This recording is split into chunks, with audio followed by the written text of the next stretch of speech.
Today we start our first chapter, which is rotational dynamic. First article of this chapter is circular motion. तर आपण त्याची definition पाहणार आहोत. What is circular motion? The motion of object along the circumference of circle is called as circular motion.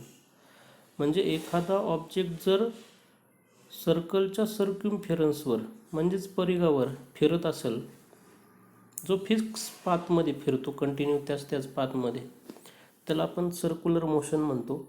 Motion of object along the circumference of circle is called as circular motion.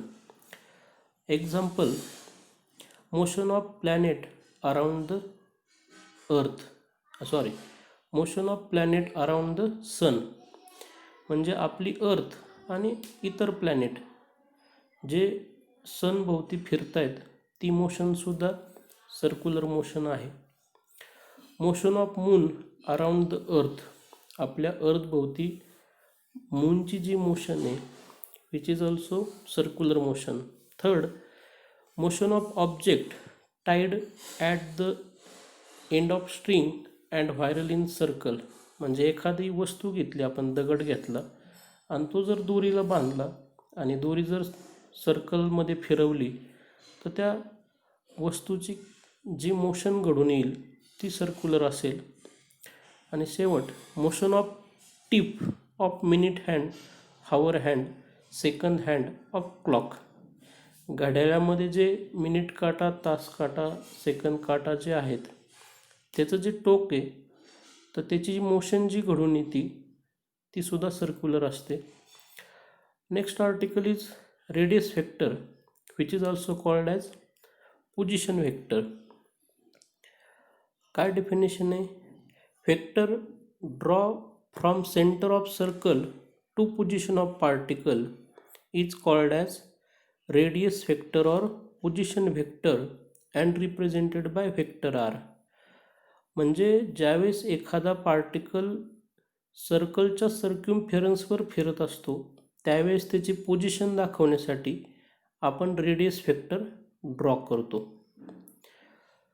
समजा particle A या ठिकाणी आहे, त्याची आपल्याला position दाखवायची असेल तर आपण सर्कलच्या सेंटरपासून एक व्हेक्टर ड्रॉ करतो from O to A.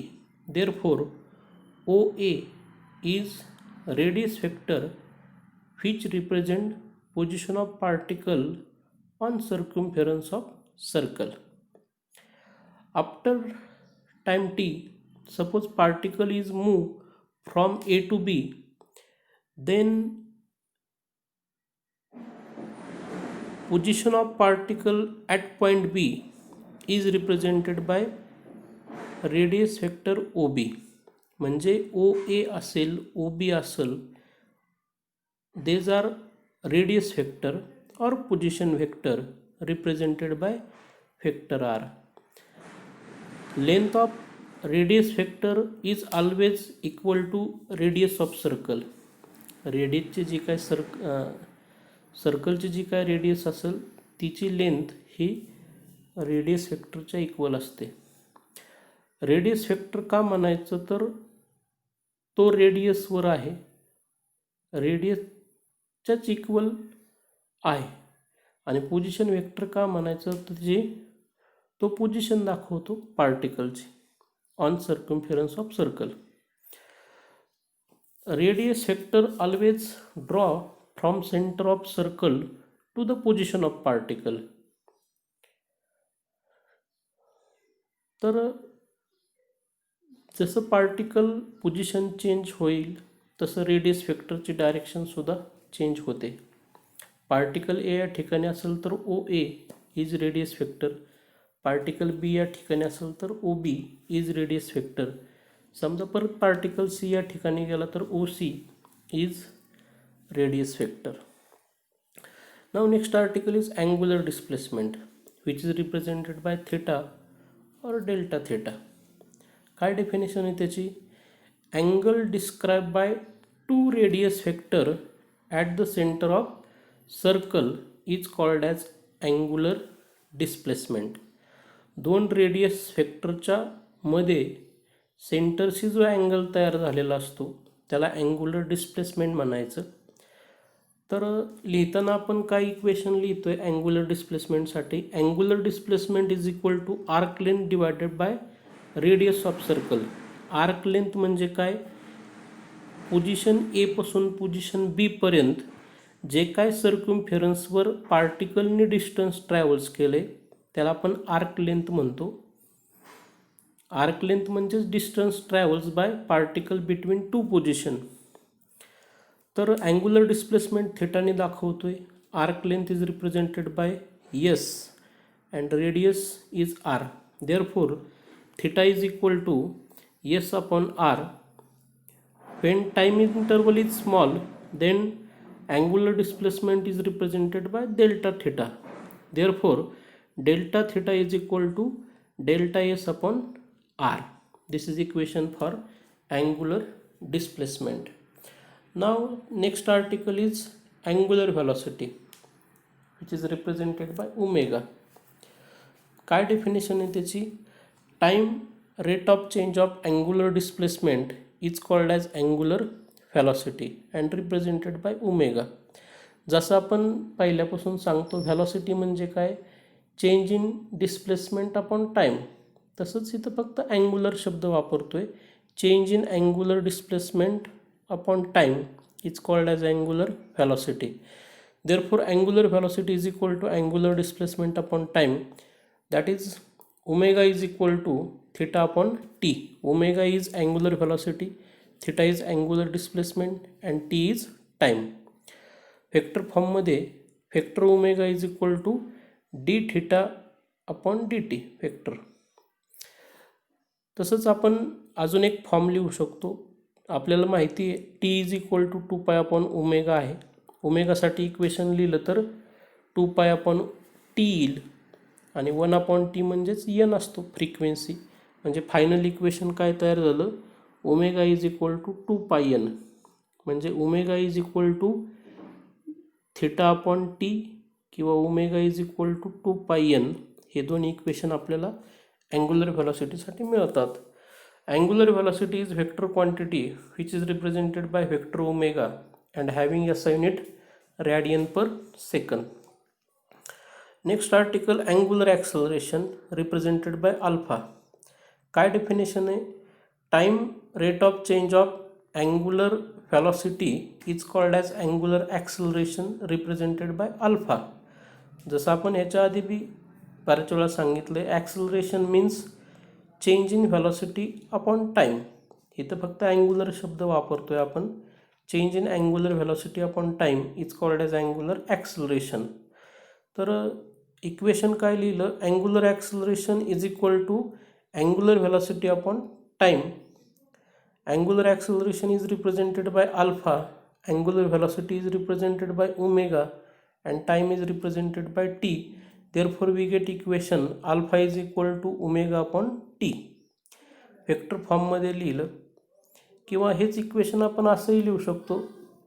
Change in angular velocity change in velocity upon टाईमनुसार alpha is equal to omega 2 minus omega 1 upon omega 2 minus omega 1 upon T, where omega 1 is initial angular velocity, omega 2 is final angular velocity and T is time. जसं angular velocity vector quantity आहे त्याचप्रमाणे angular acceleration is also vector quantity and represented by vector alpha. तर ह्याचं S unit काय आहे? Radian पर second square. प्रॉब्लेममध्ये radian per second unit आलं तर समजून घ्यायचं अँग्युलर व्हॅलॉसिटी दिलेली आहे. रॅडियन पर सेकंड स्क्वेअर दिलेलं असेल तर समजून घ्यायचं अँग्युलर ॲक्सलरेशन दिलेलं आहे. Next article relation between V and omega. काय रिलेशन आहे दोघांमध्ये? V is equal to R omega. V म्हणजे काय? Linear velocity. ओमेगा म्हणजे काय? Angular velocity. आणि R is radius of circle. तेच व्हेक्टर फॉर्ममध्ये जर लिहिलं रिलेशन दोघांमधलं तर vector v is equal to vector r cross vector omega. Similarly, relation between linear acceleration and angular acceleration. Linear acceleration is represented by a, angular acceleration is represented by alpha. तर त्या दोघांमध्ये relation काय आहे? a is equal to r alpha. जसं v is equal to R omega त्याप्रमाणे a is equal to r alpha. नंतर equation for centripetal acceleration. आता 3 equation आहेत सेंट्रिपेटल ॲक्सलरेशनसाठी. लिनियर ॲक्सलरेशन आपण एनीच दाखवतो आणि सेंट्रिपेटल ॲक्सलरेशनसुद्धा एनीच दाखवतो आहे. फक्त फरक काय आहे तर सेंट्रिपेटल ॲक्सलरेशन म्हणजे काय की the acceleration which is always directed toward the centre of circle.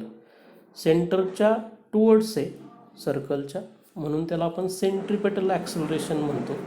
तर 3 इक्वेशन आहेत. A is equal to V omega, A is equal to R omega square and third A is equal to V square upon R. तर हे 3 equation आपण centripetal फोर्समध्ये use करत असतो. ते आपण next लेक्चरला करणारच आहोत. पुढची डेफिनेशन आहे uniform circular motion, that is UCM. काय डेफिनेशन आहे? Motion of particle along the circumference of circle with constant speed. जर पार्टिकल सर्क्युलर मोशन परफॉर्म करत असेल पण त्याची व्हॅलॉसिटी कॉन्स्टंट राहत असेल तर त्या मोशनला म्हणायचं युनिफॉर्म सर्क्युलर मोशन. समजा सेकंड काट आहे घड्याळाचा, तो किती वेळा फिरत राहिला तरी त्याला एक रोटेशन पूर्ण करण्याला 60 सेकंदच लागतात. म्हणजे तो टायमिंग जो आहे तो ठरलेला आहे, का तर त्याचं स्पीड कॉन्स्टंट आहे. समजा मिनिट काटा आहे, मिनिट काटा किती वेळ फिरत राहिला तरी त्याचा एक रोटेशन करण्यासाठी जो लागणारा कालावधी आहे तो फिक्स आहे, जो 1 तासाचा असतो. 1 तासामध्ये मिनिट काटा एक रोटेशन पूर्ण करतो. त्याचप्रमाणे आपली अर्थ सूर्याभोवती फिरते, तर तिलासुद्धा एक रोटेशन पूर्ण करण्यासाठी 365 दिवसाचा कालावधी लागतो. तोच टाईम परत का लागतोय? कारण त्या कॉन्स्टंट स्पीडनी मूव्ह होत असतात. त्यांचा जो व्हॅलॉसिटी, त्यांची स्पीड जी आहे ते कॉन्स्टंट आहे. तर अशा मोशनला म्हणायचं युनिफॉर्म सर्क्युलर मोशन. जिथं सर्क्युलर मोशन परफॉर्म होतीये with constant speed is called as uniform circular motion. Next definition is period. तर पिरियड म्हणजे काय? Time taken by particle to complete 1 revolution. एक रिव्हॉल्युशन पूर्ण करण्यासाठी पार्टिकलला जो काय वेळ लागतो त्याला म्हणायचं पिरियड. काय इक्वेशन आहे पिरियडसाठी? Period is equal to circumference of circle divide by linear velocity. आता सर्क्युम्फरन्स कशाने दाखवतो आपण? 2πr नी. फिर r is radius of circle आणि लिनियर व्हॅलॉसिटी v नी दाखवतो, पिरियड t नी दाखवतो. म्हणून t is equal to 2πr upon v. हे पहिलं इक्वेशन झालं पिरियडसाठी. दुसरं एक इक्वेशन आपण वापरतो t is equal to 2π upon omega. जसं मी मागं अँग्युलर व्हॅलॉसिटीच्या तिथं ब्रॅकेटमध्ये इक्वेशन लिहिलं, इथं लिहिलेलं आहे omega is equal to 2π upon T. त्याच्याच वरून आपण लिहिलं आहे T is equal to 2π upon omega. किंवा अजून एक डेफिनेशन आहे पिरियडची, the reciprocal of frequency is called as period. That is T is equal to 1 upon n, where n is frequency of particle. तर पिरियडसाठी आपल्याला 3 इक्वेशन मिळाले. T is equal to 2πr upon V, second T is equal to 2π upon omega, third T is equal to 1 upon n. नंतर next article आहे frequency. Frequency कशाला म्हणायचं? Number of revolution perform by particle per second. एका सेकंदामध्ये जेवढे काय particle revolution पूर्ण करतो त्याला म्हणायचं फ्रिक्वेन्सी, रिप्रेझेंटेड बाय n. किंवा दुसरी डेफिनेशन आहे reciprocal off period is called as frequency. frequency is represented by n, period is represented by t, therefore n is equal to 1 upon t. What is the SI unit of frequency? Hertz. What is the SI unit of period? Second. तर आपल्याला एक्झाममध्ये problem विचारले जातात जो पिरियडवर अवलंबून असतो. तर प्रॉब्लेममध्ये सेकंद काटा असेल, मिनिट काटा असेल, हावर हँड असतील यांचा उल्लेख असतो. तर कशाचा उल्लेख आला तर त्याचा पिरियड किती वापरायचा हे इथं लिहिलेलं आहे आपण. तर पिरियड ऑफ सेकंड हँड, काय पिरियड असतो सेकंड हँडचा? सेकंद काट्याला एक रोटेशन पूर्ण करायला किती वेळ लागतो? 1 मिनिट, म्हणजेच 60 second is period of second hand. Minute काट्याचा पिरियड काय असतो? 60 मिनिट म्हणजेच 1 हावर. मिनिट काट्याला एक रोटेशन पूर्ण करायला 1 तास लागतो, म्हणजेच 60 मिनिट म्हणजेच 60 × 60 सेकंद. तास काटा जो आहे त्याला एक रोटेशन पूर्ण करायला किती वेळ लागतो? 12 तास, म्हणजेच 12 हावर्स, दॅट इज 12 × 60 × 60 सेकंद. तर प्रॉब्लेममध्ये हे पिरियड यूज करायचे त्या काट्यासाठी. ठीक आहे. तर आता मी तुम्हाला 3 प्रॉब्लेम देत आहे, तर ते 3 प्रॉब्लेम तुम्ही सॉल्व करायचे आणि मला त्याचे ॲन्सर व्हॉट्सअपला पर्सनली पाठवायचे. तर पहिला प्रॉब्लेम जो आहे तो अँग्युलर स्पीड विचारले हावर हँडचं, पण ते डिग्री पर सेकंदमध्ये विचारले. तर ते कन्वर्जन करून कॅल्क्युलेट करा. सेकंड काटा बी अँग्युलर स्पीड संदर्भातच आहे आणि तिसरा पण अँग्युलर स्पीड संदर्भाच आहे. ठीक आहे.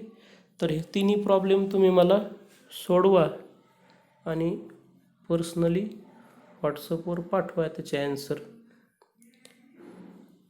ठीक आहे. बाकीचं आर्टिकल आपण पुढच्या लेक्चरला पाहू. थँक्यू.